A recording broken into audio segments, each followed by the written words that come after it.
Hello everyone, कैसे हो आप सब। My name is Imran Chaudhary. उम्मीद है सब आप खैरियत से होंगे। आज एक वीडियो हम लोग देखेंगे data recovery iPhone 13 pro max. Data recovery that means dancing boot है, डांसिंग बूट कम्युनिकेशन इशू। वो बूटिंग का मैं डिटेल आपको मैं बताऊंगा। ये एक मेरे डीलर भाई से आया हुआ है फ़ोन, बिकॉज उन्होंने क्या किए थे, इसको ओवरहीट करने से डांसिंग बोर्ड और सीपीयू लूज़ हो चुका है। तो यही बोर्ड में हम लोग इसको रिपेयर करेंगे, डेटा रिकवर करेंगे, क्योंकि कस्टमर का डेटा, और इनके पास आया था, ये चालू फ़ोन आया था, तो ये कस्टमर का डेटा मोस्ट इंपॉर्टेंट है। तो ये डांसिंग बूट किस तरीके से ये पता चलता है सीपीयू का है, ये मैं आगे आपको एक वीडियो में बताऊंगा कि आपको ये इजीली, फिलहाल आपको सीपीयू को कैसे हैंडल करना है इजीली। मैंने बहुत वीडियो बना चुका हूँ ऑलरेडी, और आपने पूरी वीडियो देखनी है डिटेल में, बिकॉज आपको स्किप नहीं करनी। आप स्किप करते हो आपको कुछ भी समझ में नहीं आएगा अगर आप पूरा स्किल सीखना है। तो सबसे पहले हम इसी बोर्ड में इसको रिपेयर करके फिर से लगाएंगे। तो देखिए, सबसे पहले मैंने 11 नंबर स्टार्ट किया, आपको पता है 11 नंबर से सबसे पहले मैंने इजीली ग्लू को नरम कर दिया। जो चिक्कड़पना है ग्लू के अंदर रहता है 11 नंबर से, वो इजीली रिमूव हो जाता है। और उसके बाद जो हम स्क्रैपर यूज़ करते हैं, और 11 नंबर जो मैंने यूज़ किया, आपने ऑलरेडी देखे, ये फेदर जो सबसे बहुत कॉस्टली है बट बहुत अच्छा ब्लेड है, फेदर कंपनी की। ये जो ब्लेड है, मैंने 11 नंबर जो यूज़ कर रहा हूँ ये फेदर है। और उसके बाद जो मैं स्क्रैपर यूज़ करता हूँ वो ये वाला जो है, ये होंगाई टोंकी है, क्योंकि कोई स्क्रैच नहीं होता है या कंपोनेंट्स कोई, और बहुत काफ़ी पतला है। तो चारों साइड का ग्लू प्रॉपर कट करने के बाद अब आपका टाइम बनता है कि सीपीयू पिकअप करने का। द मोस्ट इम्पोर्टेंट, आपको प्रॉपर उसको मूव करनी है चारों साइड, आपको बीच में 10 सेकेंड, उसके बाद चारों साइड आपको मूव करनी है। बिकॉज अगर आपका कोई भी एक साइड आपका प्रॉपर हीट नहीं होता है तो आपका ट्रैक जाने का चांसेस है। देन आप सबसे पहले एक पंच हल्का सा करेंगे, और दूसरी चीज़ क्या है, पंच करने का मतलब ये कि इजी वे में करेंगे। देखिए, हमारा सीपीयू प्रॉपर इजीली निकल गया। और आप इसमें नोज़ल जो इस्तेमाल करेंगे, एक्सपीरियंस होने के बाद आप कौन सा नोज़ल इस्तेमाल करेंगे, तुरंत कौन सा नोज़ल इस्तेमाल करेंगे, मैं सिखाऊंगा। अच्छा, सीपीयू निकालने के बाद आप ऑलवेज़ रिमेंबर करना कि अगर आप वही बोर्ड पे काम करना है रिटर्न आपको, तो तुरंत आप गरम गरम रहते ही आप आयरन से ये जो ब्लैक पेस्टेड है ये आप साफ़ करके देखिए। आपको कोई मेल्टिंग पॉइंट या 138 पीपीडी डालने की ज़रूरत नहीं पड़ेगी। आप आयरन का जो हीटिंग रखेंगे वो 380 390 तक आप रख सकते हो। अगर आपका जेवीसी जो सोल्डर आयरन है तो बहुत बेहतर है। अगर दूसरा आयरन है, अगर आप बिट जेवीसी का इस्तेमाल करते हो तो भी बेहतर है। आप मदरबोर्ड पे जब हीटिंग इस्तेमाल करेंगे, अभी जैसे ये प्रॉपरली जो निकल रहा है, तो ये आपका मेरा जो हीटिंग है ये 380 हीटिंग है, आप 380 हीटिंग रख सकते हो। और देखिए ईजीली ये पूरा निकल गया, ठीक है। कोई मेल्टिंग पॉइंट आपको लो करने की ज़रूरत नहीं है। और जब आप क्लीन करेंगे, ये जो सोल्डर का जो बॉल्स है, ये आपको ऑलवेज़ ध्यान रखना है कि किसी भी आईसी या कोई भी कंपोनेंट्स के बीच में फंस ना जाए, तो ये आगे दिक्कत कर सकता है, ठीक है। किसी भी कंपोनेंट्स आपका सीपीयू निकालते वक्त अगर कोई भी कभी भी निकलता है तो ऑलवेज़ लगा देना बेहतर है। आप इस चीज़ के चक्कर में ना पड़े कि ये क्या काम करता है क्या नहीं करता है। अगर आपको सर्किट नॉलेज नहीं है तो ऑलवेज़ हर एक कंपोनेंट्स काम के लिए दी हुई है, ठीक है। आपको अगर पता करना है तो आपको स्कीमेटिक सर्किट नॉलेज आपको जाननी पड़ेगी। हर एक कंपोनेंट्स काम के लिए दिए हुए। हाँ, कोई कंपोनेंट्स है जो उसको नो स्टॉप बनाया गया या उसकी ज़रूरत नहीं है, वो हमको पता है। लेकिन एवरी कंपोनेंट्स अगर आपको जिसके बारे में नहीं पता तो वो कंपोनेंट्स आपको लगाना ज़रूरी है। जैसे ऐसे भी बहुत सारे कंपोनेंट्स है कि पैरेलल समझ के काफ़ी सारे लोग क्या करते हैं, उसको निकाल देते हैं। नहीं, ये गलत रूल है, ठीक है। आपको ऐसे भी बहुत से कंपोनेंट्स है, पैरेलल है, सिंगल है, आप इसको निकालेंगे फ़ोन स्टार्ट ही नहीं होगा, पावर सेक्शन चालू ही नहीं होगा। तो ये पावर सेक्शंस के ब्लॉग अगर आप समझेंगे, सीपीयू के ब्लॉग समझेंगे, तो आपको समझ में आएगा। कोई भी कंपोनेंट्स आपसे निकल जाता है, आप उसको री इंस्टॉल करना एक प्रोफेशनल कारीगर का पहचान है, ठीक है। अब हम क्या कर रहे हैं, थोड़ा सा पेस्ट और रोजिन भी आप डाल सकते हो हल्का। तो जो सोल्डर के जो बॉल है थोड़े से बड़े बड़े जो है, उसको डिसोल्डर वायर से हम लोग इजीली क्या करेंगे, उसको थोड़ा सा फ्लैट कर देंगे।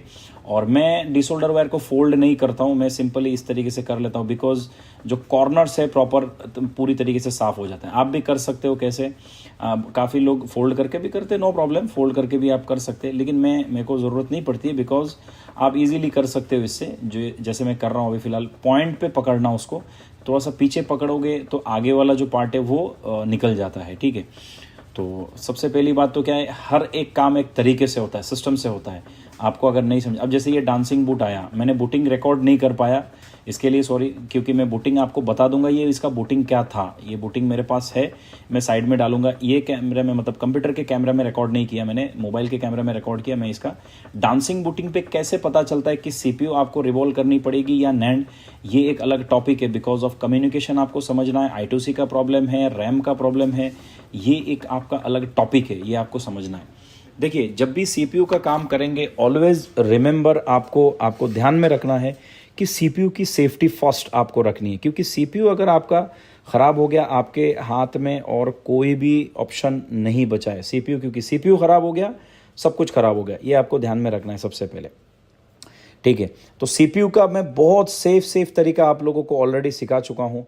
आपके मेरे यूट्यूब चैनल में बहुत सी वीडियो है, आप लोगों ने लाइक कमेंट शेयर आप लोगों ने बहुत किए। आप लोग ज़रा कमेंट कीजिए और शेयर कीजिए, लाइक, क्योंकि इतना मेहनत से वीडियो बनाता हूँ तो आपको एटलीस्ट इतना तो बनता है जो आपको फ्री में करना है। सब्सक्राइब कीजिए आप।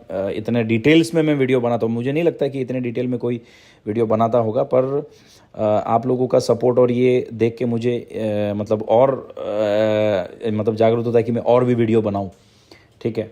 खैर अभी हम काम की बात करते। सबसे पहले हम लोगों ने जो स्टेप किए आप लोगों ने देखे, और ये जो डीटीसी का अभी जो मैं कर रहा हूँ, ये डीटीसी का जो थोड़ा ग्लू रहता है, इसको साफ़ कर देना बेहतर है ताकि सीपीयू प्रॉपर इजीली बैठता है। अब ये जो मैं ब्लेड इस्तेमाल कर रहा हूँ, ये 16 नंबर ब्लेड, जो साइड का, कॉर्नर का, थोड़ा बहुत बीच में जो ग्लू बचता है, तो वो ग्लू चैनल ब्लोअर की जो चैनल 1 की हिट 240-45 आप रख के आप ग्लू साइड में थोड़ा बहुत जो ग्लू रहता है वो आप उसको साफ़ कर सकते हो। और उसके बाद एक बार फाइनल जो डिसोल्डर वायर है, ये फाइनल डिसोल्डर वायर आपको इस्तेमाल करना है ईजीली। ताकि एक बात आपको ध्यान रहे, ये जो पीसीबी के अंदर जो बॉल का साइज़ है ये एक्चुअल साइज़ से बड़ा ना हो जाए। अगर ये एक्चुअल साइज़ से अगर बड़ा हो जाता है तो फिर दिक्कत क्या हो जाती है कि आपके एसओसी जो सीपीयू के बीच के जो पोर्शन होते हैं उसकी जो ब्लॉक होती है, पी कोर, उसके बाद जीपीयू, उसके बाद एसओसी फिक्स्ड, वीडीडी लो, पीएलएल, ये जितने भी चीज़ है, एसरैम, जितने भी चीज़ें, ये अगर एक दूसरे से या ग्राउंड के साथ अगर टच हो गया तो आपका जो सीपीयू है बूटिंग दिखाएगा हाई बूट ऑलवेज, ठीक है। सो ये आपको ध्यान मतलब कि बहुत ज़्यादा आप उसको ना घिसे। जैसे कई बार क्या होता है कि हम देखते हैं कि हम लोग डिसोल्डर वायर को हीटिंग कम रख के डिसोल्डर वायर लगा के बहुत ज़्यादा घिस रहे। और दूसरी चीज़, ये जो मैं क्लीनिंग प्रोसेस कर रहा हूँ, आपको क्लीनिंग सबका अलग अलग तरीका है क्लीनिंग करने का। कोई ईयरबड से करता है, कोई कपड़े से करता है, आईपीएस से। लेकिन अगर आपको प्रॉपर काम करना है तो आपको जो चिपचिपाहट एक होता है ना, ये होना नहीं चाहिए। Fully clean, neat and clean होना चाहिए, जैसा अभी आपको ये दिख रहा है, क्योंकि आपको प्रॉपर क्लीन होना चाहिए। और यहाँ पे कंपोनेंट्स भी मिसिंग है, इसको भी हम लगा देंगे।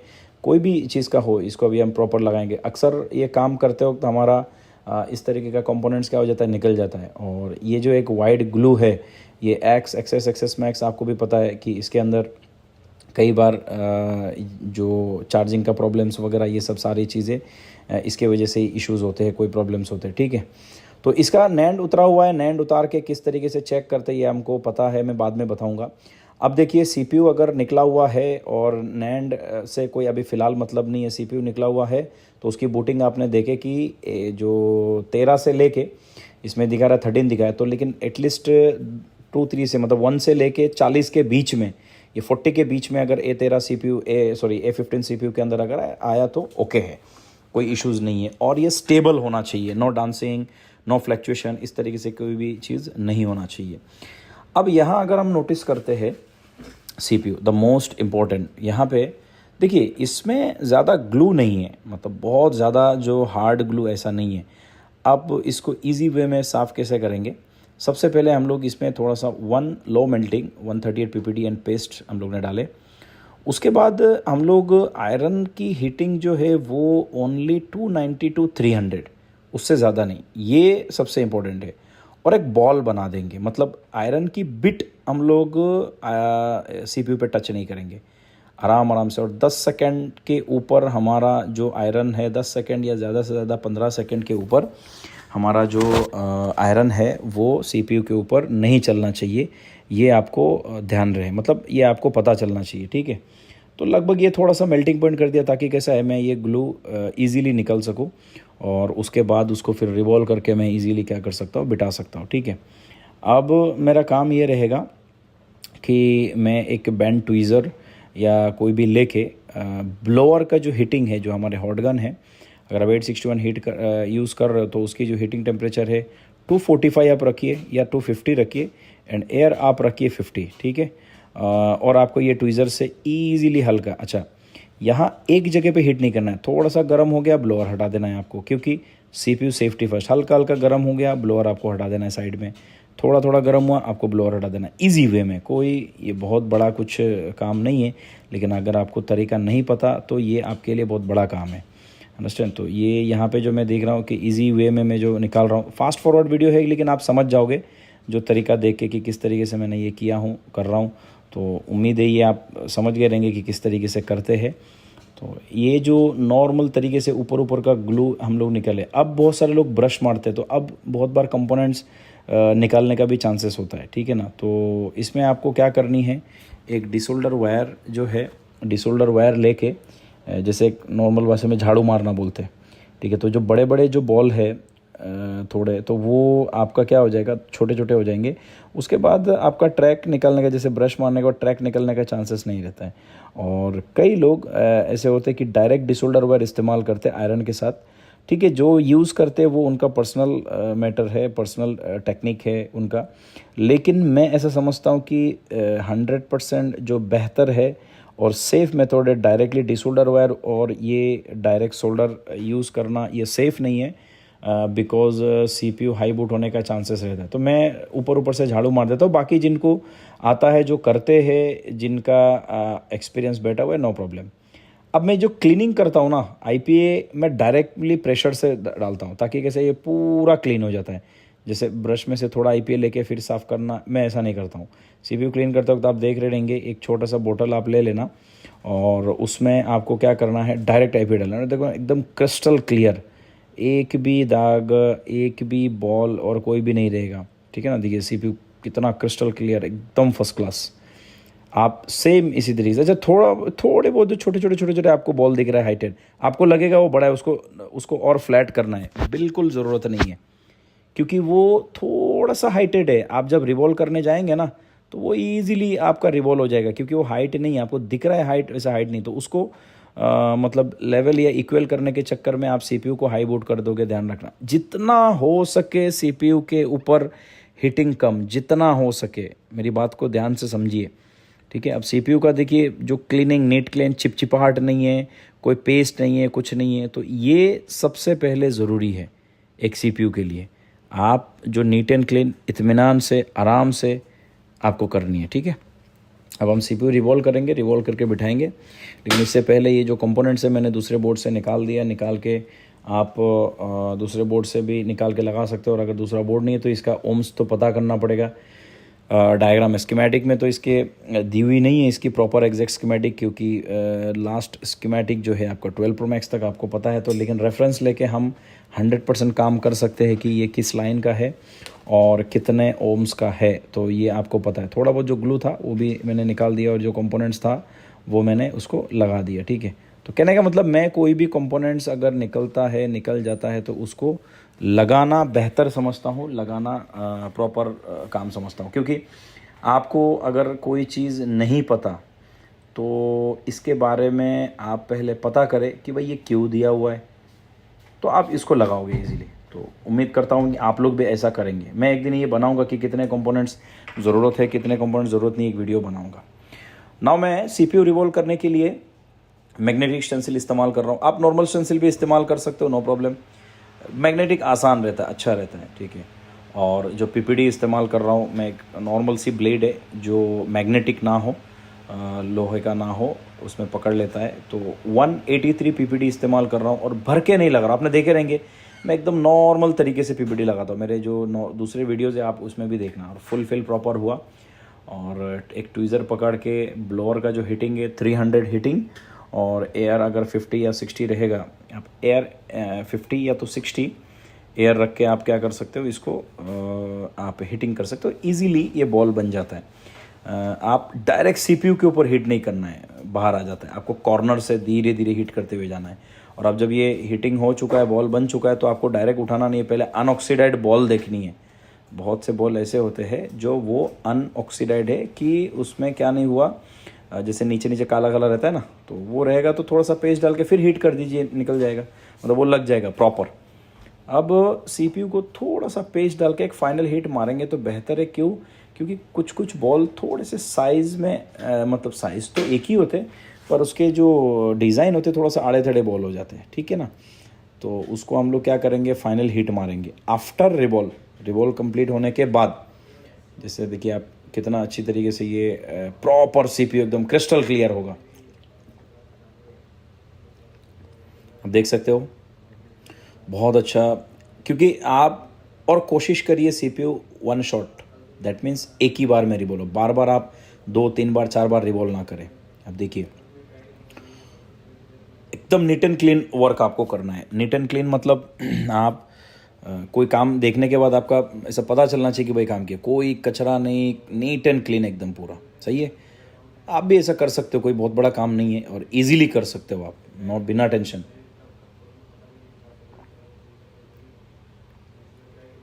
ये जो मोस्ट इम्पोर्टेंट है, ये है आपका जो दाने क्लियर करना। अक्सर आप क्या हो जाता है कि आप जब CPU उठाते हो तो साइड में से आपके जो छोटे छोटे छोटे छोटे बॉल्स, ये मोस्ट इम्पॉर्टेंट। मतलब मेरा एक ही कहना है, आप जब भी CPU किसी भी मदरबोर्ड पे काम करेंगे, आपको नीट एंड क्लीन साइड में कोई कंपोनेंट्स ग्लू या कोई कंपोनेंट्स आपस में जुड़ गया, कोई कंपोनेंट्स जुड़ा हुआ है या कोई बॉल जुड़ गया, ये सारा चीज़ आपको ध्यान रखना ज़रूरी है। अभी जो हम लोग है CPU इंस्टॉल करेंगे और ये जो CPU इंस्टॉल रहेगा, एक न्यू टेक्निक, आप सबसे पहले आप थोड़ा सा रोज़िन का एक पतला लेयर, बहुत ज़्यादा भी नहीं बहुत ज़्यादा कम भी नहीं, पतला, ताकि CPU को पकड़ कर रखता है। और दोबारा मतलब जैसे कभी हाथ से गिरता विरता है तो उसमें लो बूट होने का चांसेस नहीं रहता है, ज़्यादातर ड्राई सोल्ड नहीं होता है, तो ये आपको पता है, ठीक है ना, ये आपको ऑलरेडी मालूम है। ये मैं थोड़ा सा एक आप भी कर सकते हो, लिख सकते हो ऐसा, आप अपना नाम लिखिए, लेकिन ट्विज़र से लिखिए, 11 नंबर से ना लिखिए, ट्रैकिंग मिसिंग हो जाता है। आप अपना नाम लिखो, नंबर लिखो, जो भी लिखना है आप लिखो, आप लिख सकते हो, कोई इशू नहीं है, ठीक है। सो ये तो हो गया। अब उसके आगे जो काम है, आप हल्का सा हीटिंग देंगे और हल्का हीटिंग दे के आपको क्या करना है, थोड़ी सी पेस्ट का ड्रॉप डालना है। बहुत ज़्यादा पेस्ट भी आपको नहीं डालना है, पेस्ट का ड्रॉप डालना है। क्यों? क्योंकि अगर CPU तैरने लग जाएगा, तैरना मतलब आपको अच्छे से पता है, अगर तैरने लग जाएगा तो CPU नहीं लगेगा श्योर। ये जो मैंने ड्रॉप डाला देखो, बहुत ज़्यादा भी नहीं, क्योंकि ऑलरेडी हमारे CPU के अंदर भी क्या है, पेस्ट डाला हुआ है। जो फाइनल हीट मारने के लिए जो हमने पेस्ट डाले थे ना, तो वो ऑलरेडी तो डाला हुआ है ही, ठीक है। सो आप ये ड्रॉप जो है, ये आप ध्यान में रहे कितना ड्रॉप आपको, मतलब कितना बोले तो आपको पता होना चाहिए कि यार ये ज़्यादा हो रहा है या ये कम हो रहा है, ये आपको पता हो जाना चाहिए अभी। और आप जब 1-2 CPU बिठाएंगे तो आपको इजीली पता चलेगा। नाउ आप अलाइनमेंट चेक कर लीजिए, कौन से साइड उल्टा सीधा आप ना लगाइए। CPU तो खैर उल्टा लगने का सवाल ही नहीं पैदा उठता है, अगर आप उल्टा लगा रहे हो तो मतलब आपका ध्यान नहीं है, ठीक है। अलाइनमेंट अब प्रॉपर करना है, प्रॉपर दैट मीन्स, अच्छा ये जो है थोड़ा सा प्रेस करके रखते तो वो पकड़ लेता है, ठीक है ना। CPU के ऊपर पेस्ट हटा देने का, ऐसा एकदम एक्यूरेट आप अपने CPU को जगह पे बिठाओ। और इससे फ़ायदा आपका ये होगा, CPU बहुत ज़्यादा क्या नहीं होगा, हिलेगा नहीं। समटाइम क्या हो जाता है, थोड़ा सा आजू बाजू मतलब टेढ़ा रहता है, तो उसके कारण से क्या हो जाता है कि आप देखेंगे CPU बैठता नहीं है, या बैठ जाता है तो एक दूसरे से टच हो जाता है। तो फिलहाल देखिए आप बहुत अच्छे से ये बैठा हुआ है CPU, और अलाइनमेंट प्रॉपर किया है मैंने। नोज़ल कौन सा इस्तेमाल करना है, मेरा बैंड नोज़ल, ये बिग नोज़ल, ये 861 प्रो जो आया है उसका नोज़ल है ये। तो आप इजीली ये नोज़ल के साथ चारों साइड प्रॉपर हीट कर सकते हो। जब पेस्ट बाहर आएगा, थोड़ा जब पेस्ट बाहर आएगा, उस टाइम पे आप हल्का सा एक टिचकी दे देना है। आपको पता होना चाहिए कि CPU आपका पूरा मूव हो रहा है, शेक हो रहा है, तो इजीली आपने ये हीट करना है। और उसके बाद आपको तुरंत मदरबोर्ड को कुछ नहीं करनी है, हल्का सा कोई भी फ़ैन लेके आपको क्या करना है, उसको ठंडा करना है तुरंत। आपको कोई भी मदरबोर्ड आपको ध्यान में रखना है कि आप उठाएंगे तो गरम CPU अगर रहेगा तो ये ऑलवेज़ आपका क्या करेगा, आप मतलब बोलते हैं ना CPU लूज़ होगा, या बहुत सारी चीज़ें और भी प्रॉब्लम हो सकती है। तो ये आप ध्यान में रहे कि गरम गरम आपको कभी भी बोर्ड नहीं उठाना है, एटलीस्ट पूरा ठंडा होने के बाद। और मोस्ट ऑफ केस ये हाई बूट हो जाता है गरम गरम। अब बूटिंग क्या आना चाहिए, ये महत्वपूर्ण सवाल है, ठीक है। अब आपका जो बूटिंग आएगा वो बूटिंग आपका आएगा करीब करीब जो 13 सीरीज़ है ये आपका 70 से लेके 130 के अंदर, 130 140 के अंदर आता है। तो दैट मीन्स ये बूटिंग ओके है, ठीक है। अभी हम लोग चेक करते हैं कि क्या बूटिंग आ रही है। तो ये 84 है, दैट मीन्स मिली एम्पियर है, दैट मीन्स ये बूटिंग 100% ओके, CPU लग गया। और उसके बाद हम ये जो क्या बोलते हैं इसको, अपना मदरबोर्ड है, ये मदरबोर्ड को आप कंप्यूटर से कनेक्ट करके लगा के देखेंगे कि ये DFU आया कि नहीं आया, क्योंकि प्रॉपर DFU नहीं आएगा तो भी आगे आप काम नहीं कर सकते। ये ऑलरेडी मैंने बहुत सारे वीडियोज़ में मैंने बताया हुआ है, आप लोगों ने देखे भी होंगे, काफ़ी वीडियो है ऑलरेडी, तो उसमें भी बताया हुआ है। अभी मैं इसके अंदर NAND इंस्टॉल कर रहा हूँ। NAND इंस्टॉल करने से पहले मैं एक्चुअली इसका साफ़ नहीं किया था, बिकॉज डांसिंग बूट को बनाने का तरीका, पहला NAND आपको रिमूव करके फ्लैशिंग करके आपको चेक करना रहता है। तो मैं आगे एक दिन सिखाऊंगा आपको। तो ये मैं NAND उतार के इसको मैं क्लीनिंग करके, थोड़ा सा क्लीनिंग बाकी था, तो अब हम लोग क्या करेंगे, इसको NAND लगाएंगे। और NAND लगाना बहुत आसान है, रिवॉल्व करना भी आसान है, ये सिंपल सा चीज़ है, आपको पता है बहुत अच्छे तरीके से। आपको इसको सफाई करके पेस्ट डाल के आपको रिवॉल्व करके लगा देनी है। सिंपल सा काम है, बहुत बड़ा काम नहीं। लेकिन क्लीनिंग ऑलवेज़ आप ध्यान में रखना है, क्लीनिंग आपको करना है। ऑलवेज़ आपको ध्यान में रखना है कि आप जो वीडियो देख रहे हो वो आप बिना स्किप करके देखिए, तो ही आपको कुछ मिलेगा। और अगर आप स्किप करते हो बार बार, तो आप वीडियो नहीं भी देखोगे तो भी चलेगा, मतलब फिर कोई क्या है, उसका कोई मतलब नहीं है ना। अगर आप स्किप कर रहे हो वीडियो तो फिर क्या है, कोई मतलब ही नहीं है उसको देख के। खैर, NAND के ऊपर जो आपका ये है ग्लू है, ये आप डिसोल्डर वायर से साफ़ कर सकते हो, कोई प्रॉब्लम नहीं है। पर ज़्यादा नहीं, ज़्यादा टाइम ना रखें आप, फटाफट आप उसको सफाई कर दें, ठीक है। अब आपका NAND आया और NAND को हम क्या करेंगे, रिवॉल्व करेंगे। रिवॉल्व करने के लिए वही सेम 183 हम इस्तेमाल करेंगे, लेकिन स्टेंसिल हटा के हम लोग रिवॉल्व। आप स्टेंसिल रख के भी कर सकते हो, अपना अपना स्टाइल है, कोई प्रॉब्लम नहीं है। अभी देखिए प्रॉपर जो PPT है आप अप्लाई प्रॉपर करेंगे, और आप अभी हटा के अगर हल्का सा हीट करेंगे तो ये इजीली आपका रिवॉल्व हो जाएगा। थोड़ा क्रॉस हीट करना बेहतर है, ताकि कभी कभार क्या होता है ये एक दूसरे से लग जाता है, तो ये क्रॉस हीट करेंगे ना तो ये प्रॉपर ये होता है, लग जाता है, तो क्या है एक दूसरे को लगता नहीं है, ठीक है। अब हम NAND सेम वही जो प्रोसेस है जो पहले मैंने ऑलरेडी प्रोसेस बता चुका हूँ। आपको नोज कट पॉइंट प्रॉपर देखना है, नोज कट पॉइंट देख के आप इजीली आप इसको पहले लगाएंगे। हीटिंग टेम्परेचर भी सेम रहेगा, जो CPU बिठाते वक्त जो हीटिंग था 350 एंड 50 आप AR रखिए, इसके लिए भी और CPU के लिए भी कोई इशू नहीं है। और मैं ब्लोअर की बात कर रहा हूँ 861 DW जो आया हुआ था पहले, काफ़ी फेमस है। अब वही बिग नोज़ल में हल्का सा खाली उसके ऊपर थोड़ा सा हीट करेंगे तो एटलीस्ट 15-20 सेकंड में ये क्या हो जाता है, बैठ जाता है इजीली, किसी का कोई नुकसान कुछ नहीं करता है, ठीक है। अब ये लगाने के बाद हमारा फ़ोन चालू होना चाहिए। इसमें क्या था प्रॉब्लम, कैसे पता चला CPU का, ये मैं बाद में बताऊंगा। पर कस्टमर को इसका डेटा मोस्ट इम्पोर्टेंट था और उनसे डेड हो गया था, ठीक है। अभी हम लोग क्या करेंगे, डिस्प्ले लगा के, और डिस्प्ले लगा के हम लोग को एक बार चेक करेंगे कि ये स्टार्ट हुआ या नहीं हुआ, हमको पता चल जाएगा। बूटिंग कहाँ से स्टार्ट होनी चाहिए ये आपको पता है, 140 150 बूटिंग यहाँ पे होल्ड होगा, AP2 होल्ड बटन लो की है, यहाँ से जंप करेगा। जंप करने के थोड़े सेकंड के बाद आपका लोगो आएगा, लाइट बंद करने के बाद से चेक, आपका ये लोगो आ गया। और उसके बाद आप कहते बूटिंग चेक कीजिए, आप बूटिंग पूरा आपका नाव देखिए कितनी प्यारी सी बच्ची है, उसकी आंखें देखिए कितनी प्यारी हैं। तो बच्चे का इसका डेटा रिकवरी हो चुका है। उम्मीद है आपको बहुत कुछ सीखने मिला है।